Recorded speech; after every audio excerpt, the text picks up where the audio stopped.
আহমদুহু ওয়া নুসাল্লি ওয়া নুসাল্লিমু আলা রাসূলিল কারীম আম্মা বাদ। দূরে কাছে দেশ বিদেশ থেকে আমাকে যারা দেখছেন, আসসালামু আলাইকুম ওয়া রাহমাতুল্লাহি ওয়া বারাকাতুহু। আমাদের কাছে কিছু প্রশ্ন এসেছে। প্রশ্ন হলো, রোজা অবস্থায় রক্ত পরীক্ষা করা যাবে কিনা।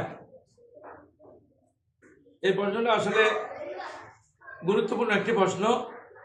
তো রোজা অবস্থায় রক্ত পরীক্ষা করা যাবে আমরা বলতেছি কিয়াস করে একটা হাদিস শরীফের উপর।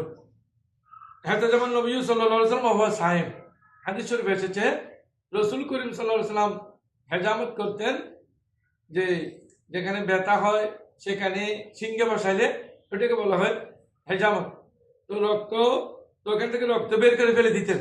তো আমরা হিসেবে বুঝতেছি হাদিস থেকে হাদিসের উপর কিয়াস করে যে রক্ত পরীক্ষা করা যাবে। এখন আমরা এখান থেকে একটা কথা বলি, আল হাদিসের ভাইয়েরা, আলে কোরআন যারা আছে তারা কিন্তু কিয়াস মানে না। এখন রক্ত পরীক্ষা করা যাবে কিনা এই প্রশ্নের উত্তর দিতে গেলে অবশ্যই কিয়াসের আশ্রয় নিতে হবে। কারণ ডাইরেক্ট রক্ত পরীক্ষা করা যাবে কিনা এই ধরনের আমাদের চোখে হাদিস শরীফ পড়ে নাই। তো একটা হাদিস শরীফ পড়েছে, রাসূল করিম সিংহে বসেছেন। এই তাহলে শরীয়তুল ইসলামের দলিল হলো 4টি: কোরআন, সুন্নাহ, ইজমা, কিয়াস। ইজমা কিয়াস ছাড়া আমরা চলতে পারবো না, যেমনি কোরআন সুন্নাহ ছাড়া চলতে পারবো না।